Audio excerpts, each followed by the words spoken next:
राघव राघव नाम बताया ना आपने। तो हम बात कर रहे थे किसकी बेटा? लीनियर इक्वेशन की। तो सबसे पहले हमें ये पता होना चाहिए बेटा कि लीनियर इक्वेशन क्या होता है। एनी आइडिया क्या होता है लीनियर इक्वेशन? वेरिएबल और कांस्टेंट बेटा लीनियर के साथ साथ क्वाड्रेटिक में भी होते हैं। बस समझ में आ रही है? तो लीनियर इक्वेशन हम इसलिए कहते हैं क्योंकि ये एक ऐसी इक्वेशन होती है बेटा, अगर इसको हम ग्राफिकली रिप्रेजेंट करें, अगर इस इक्वेशन को ग्राफ पेपर में अगर हम रिप्रेजेंट करें तो हमें एक स्ट्रेट लाइन मिलती है, इसलिए हम इसको क्या बोलते हैं? Linear equation. लाइन की जो बेसिक इक्वेशन होती है वो होती है बेटा ax plus b y plus c is equal to 0। क्या होती है? ax plus b y plus c is equal to 0, जहां पर a b c ये क्या है? These are real numbers. Clear है? ये रियल नंबर है। a को हम क्या बोलते हैं? तो a को हम बोलते हैं कोफिशिएंट ऑफ x, b को हम क्या बोलते हैं? तो हम बोलते हैं कोफिशिएंट ऑफ y, और c क्या है? c is a constant value. ठीक है, ये है linear equation in two variable. आपके सिलेबस में क्लास 8 में लीनियर इक्वेशन वन वेरिएबल में है, ठीक है ना, नॉट इन टू वेरिएबल। तो लीनियर इक्वेशन ये वन वेरिएबल में, अगर ये टू वेरिएबल में है तो वन वेरिएबल कैसा दिखता होगा? देखिए, ax plus c is equal to 0 ऐसा कह सकता है, या फिर by plus c is equal to 0 ऐसा कह सकता है।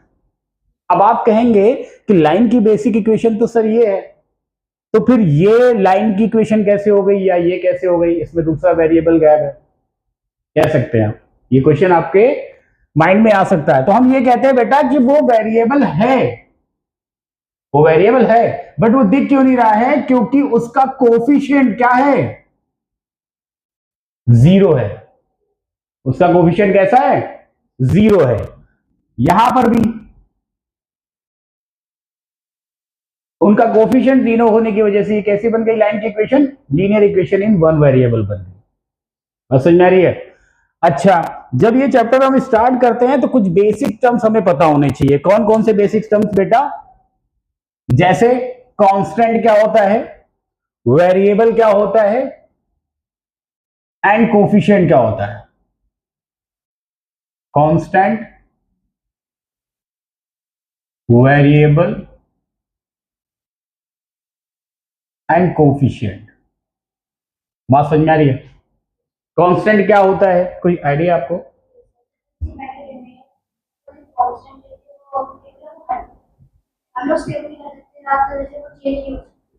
वेरिएबल, कोफिशिएंट,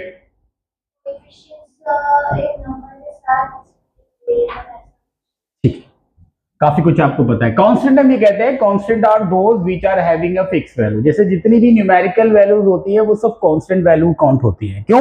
क्योंकि 2 की वैल्यू कभी भी चेंज नहीं होगी, 3 की वैल्यू कभी भी चेंज नहीं होगी, हमेशा क्या रहेगी? उतनी ही रहेगी, मतलब कांस्टेंट है। ठीक। वेरिएबल क्या होता है? तो हम ये कहते हैं बेटा कि variable are those which don't have a fix value. For example, आपके अल्फाबेट्स में फ्रॉम ए टू जेड कोई भी एक अल्फाबेट ले ले, अगर एक ही एक वैल्यू, एक क्वेश्चन में हम देख रहे हैं 0 है, वहीं पे दूसरा क्वेश्चन हमने देखा -1 हो गया, तीसरे क्वेश्चन में देखा +1 हो गया, इसका मतलब क्या हुआ? ए एक वेरिएबल है। क्यों? क्योंकि ए की कोई एक फिक्स वैल्यू नहीं है। अब हम बात करते हैं कोफिशिएंट की। तो कोफिशिएंट हमेशा क्या होता है? विद रेस्पेक्ट टू वेरिएबल होता है। With respect two variable, variable के साथ क्या दूसरी वैल्यू मल्टीप्लाइड है, वो उसका कोफिशिएंट होगा। फॉर एग्जाम्पल, अगर हम आपके सामने एक इक्वेशन लिखें 2x plus 4y plus 7 is equal to 0, अब हम आपसे बोले बेटा कोफिशिएंट ऑफ x क्या है, तो इस वाले टर्म में, x का टर्म ये है, इस वाले टर्म में x के साथ क्या वैल्यू मल्टीप्लाइड है, तो इसका मतलब कोफिशिएंट ऑफ x 2 हो गया। अगर हम आपसे पूछे बेटा कि कोफिशिएंट ऑफ y क्या होगा, तो आप बोलोगे 4। क्लियर है ना? Very good. तो ये तीन चीजें आपकी जब क्लियर हो जाती है तो लीनियर इक्वेशन बस यहीं से स्टार्ट हो जाता है आपका। ठीक है ना? लीनियर इक्वेशन आपका यहीं से स्टार्ट हो जाएगा। लाइन की बेसिक इक्वेशन के फॉर्म में आपसे कई बार क्वेश्चन पूछ लेता है। सिंपलेस्ट फॉर्म में कैसे बोलेगा? ऐसे बोल देंगे कि इक्वेशन दे देगा आपको। इक्वेशन मान लीजिए उसने आपको दे दिया कि बेटा लिखा है 2x plus 7 is equal to 0, तो क्या आएगा कि इस इक्वेशन को सॉल्व करना है। क्या करना है? इस इक्वेशन को सॉल्व करना है, मतलब इसमें x की वैल्यू फाइंड आउट करनी है आपको। सॉल्व करने का मतलब इसका सोल्यूशन निकालना है, सोल्यूशन निकालने का मतलब इसमें x की वैल्यू फाइंड आउट करनी है। क्या करना है बेटा? सिंपली इसको इधर शिफ्ट कर देंगे आप। एक्सीलेंट। तो x is equal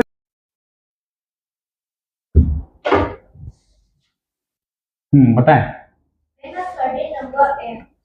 certain number m is divided by 5 and added to 8.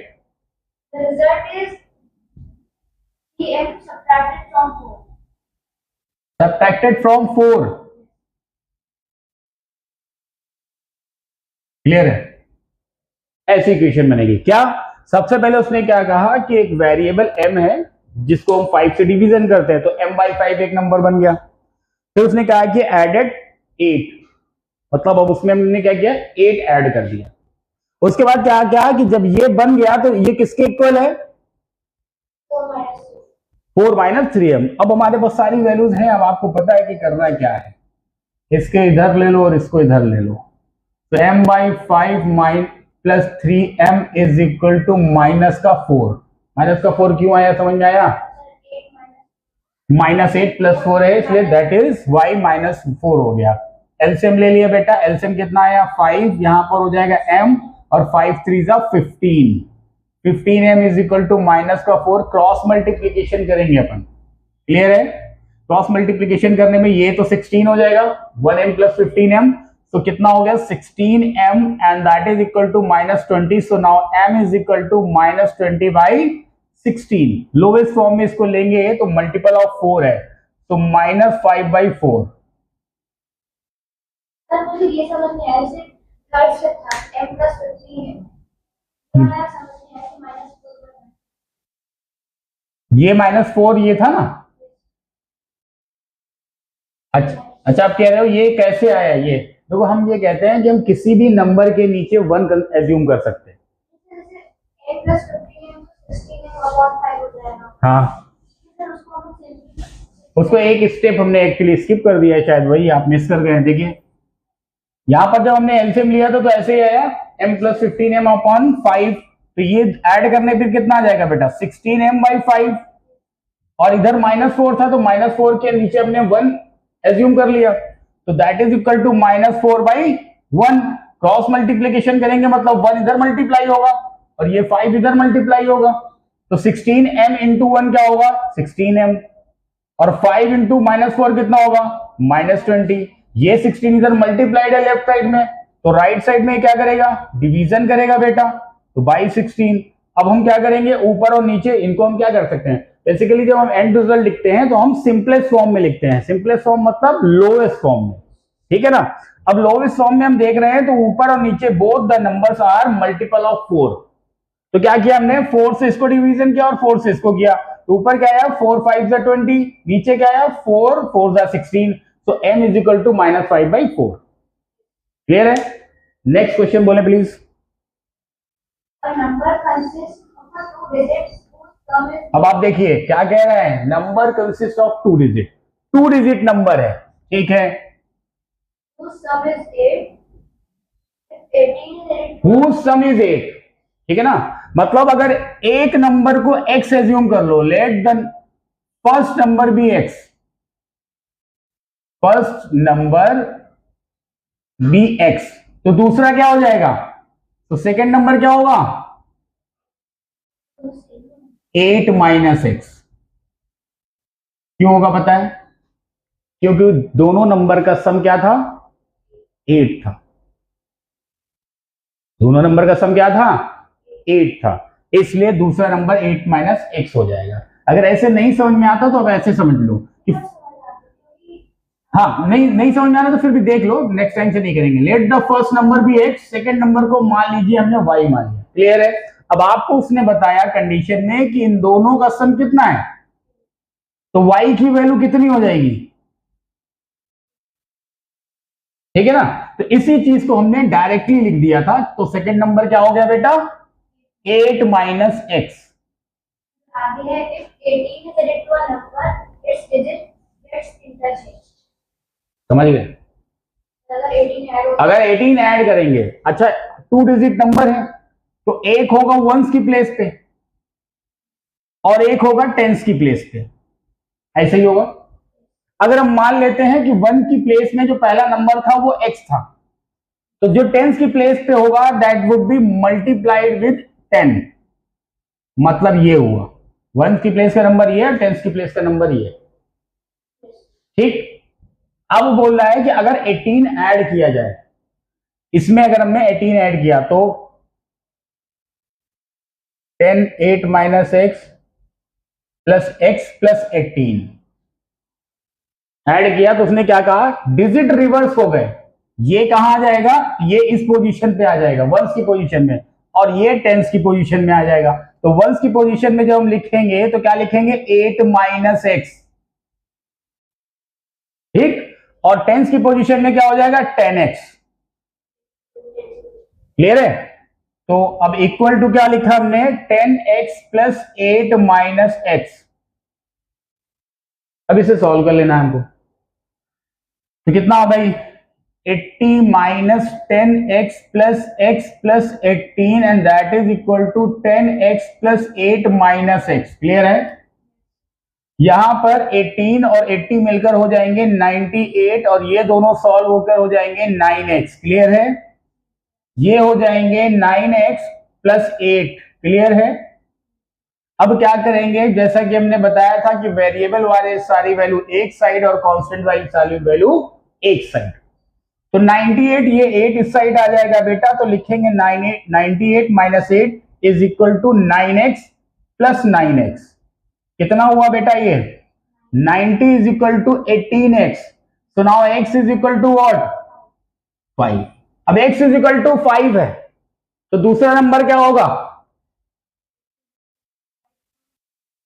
x is equal to अगर 5 है तो दूसरा नंबर 3। ठीक है ना? तो मतलब जो नंबर आपका है दैट इज 35। क्यों? क्योंकि 35 में जब आप 18 ऐड करोगे तभी ये 53 होगा। समझ पा रहे हैं? 35 प्लस 18 करेंगे तभी तो ये 53 होगा। तो इसका मतलब हमारा नंबर कौन सा होगा, 35। क्लियर है? कर लोगे? ठीक, मिटा दूं? करना तो नहीं है ना? इसी स्टेप पे अगर कभी कोई क्वेश्चन करना हो तो मुझे बता देना बेटा। ठीक है?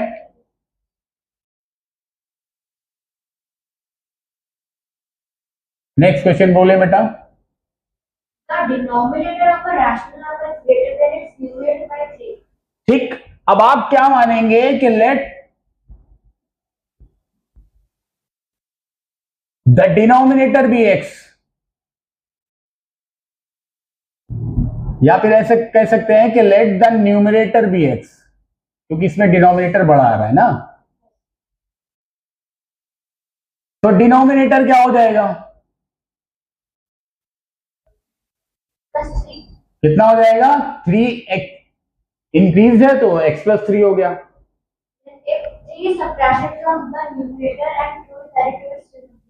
तो देखो जो पहली फ्रैक्शन हमारी फॉर्म हुई थी इतनी इंफॉर्मेशन से, वो क्या थी, x अपॉन x प्लस 3, ये हमारा फ्रैक्शन था। अब उसने नेक्स्ट स्टेप में आपसे कहा, क्या कहा, if 3 is subtracted from a numerator and 2 is added to a denominator, the new number becomes 1 by 5. ठीक है? तो न्यूमरेटर में अभी क्या किया जा रहा है, 2 सब्ट्रैक्ट किया जा रहा है। तो न्यूमरेटर, न्यू न्यूमरेटर क्या होगा, x माइनस 2, 3 सब्ट्रैक्ट किया गया तो x माइनस 3, और न्यू डिनोमिनेटर क्या किया जा रहा है,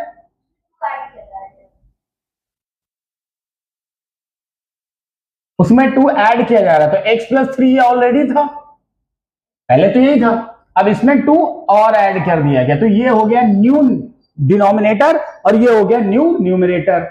तो मतलब न्यू फ्रैक्शन कितनी बन गई बेटा, x minus 3 upon x plus 5, ये आपकी न्यू फ्रैक्शन बन गई। And this one is equal to 1 by 5। क्या करना है, क्रॉस मल्टीप्लीकेशन कर देना। क्रॉस मल्टीप्लीकेशन करोगे तो 5 इधर अगर मल्टीप्लाई होगा, मतलब 5 ब्रैकेट में x minus 3 is equal to x plus 5 into 1 करेंगे, वैल्यू एज इट इज रहेगी बेटा, तो इसको हम डायरेक्टली x प्लस 5 ही लिख देते हैं, इसका अंदर मल्टीप्लाई कर देंगे बेटा, तो 5x माइनस क्या हो जाएगा 15 and that is equal to x plus 5, x को इधर और 15 को उधर शिफ्ट कर देंगे। बात समझ आ रही है? तो 5x माइनस x क्या हो जाएगा 4x और ये हो जाएगा 20, तो x इज इक्वल टू कितना आ जाएगा 5, और जब x इज इक्वल टू 5 है तो x प्लस 3 कितना हो जाएगा 8, मतलब इनिशियली जो फ्रैक्शन थी दैट वाज 5/8। क्लियर है?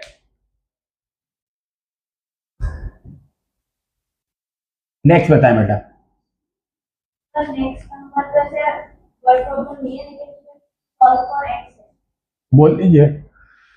x square plus 13x 6 x square plus 13x हाँ माइनस 4 अपॉन पूरे में 2x प्लस 5 ये सब दोनों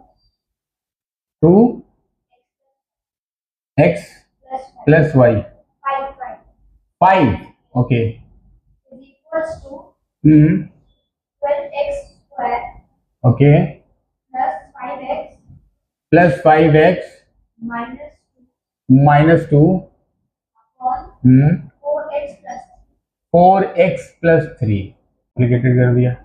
हमें तो ऐसा लगता है ये क्वेश्चन जैसा हम सोच रहे हैं वैसा नहीं है।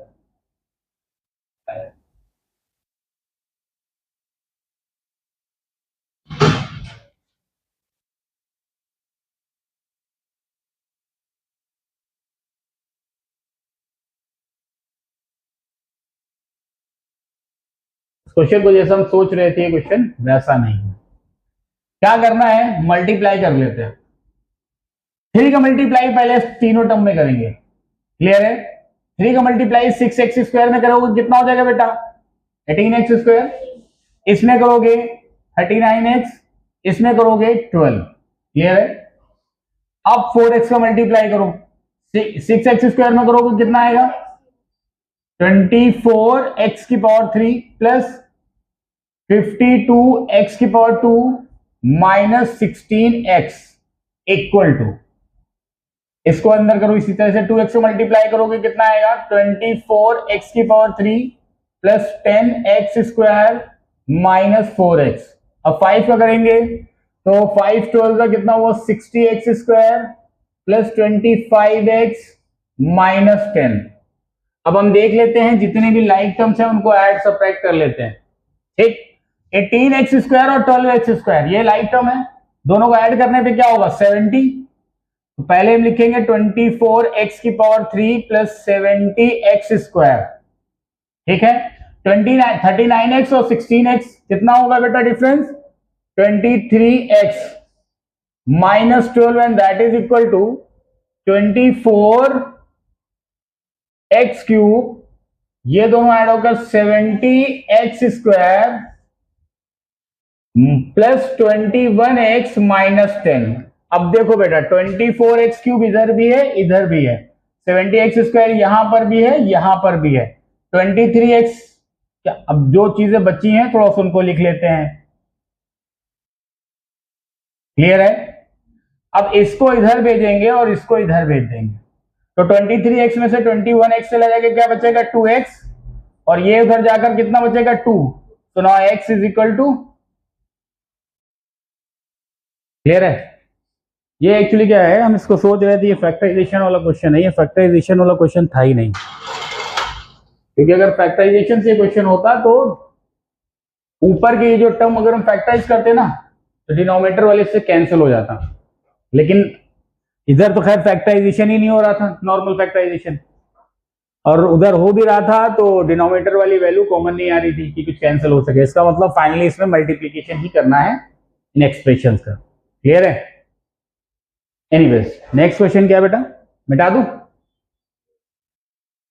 नेक्स्ट क्वेश्चन बोलिए। न्यूमरेटर जो है वो डिनोमिनेटर से कितना कम है 3 कम है, मतलब न्यूमरेटर डिनोमिनेटर बड़ा है न्यूमरेटर छोटा है। तो अगर हम न्यूमरेटर को लेट कर ले, let the numerator be x, तो डिनोमिनेटर क्या होगा?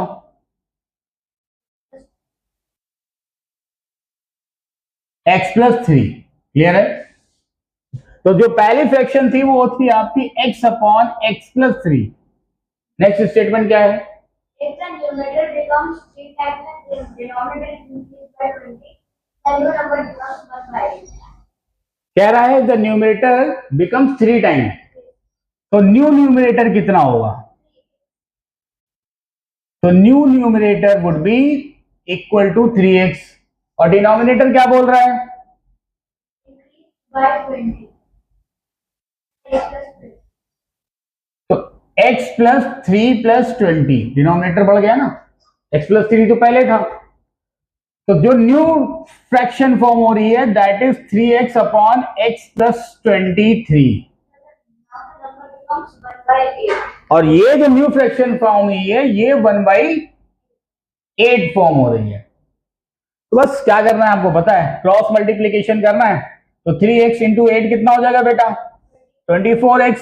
ये इधर मल्टीप्लाई होकर x+23, इसको इधर मूव करा लेंगे तो 23x is equal to 23। So now x is equal to 1, x is equal to 1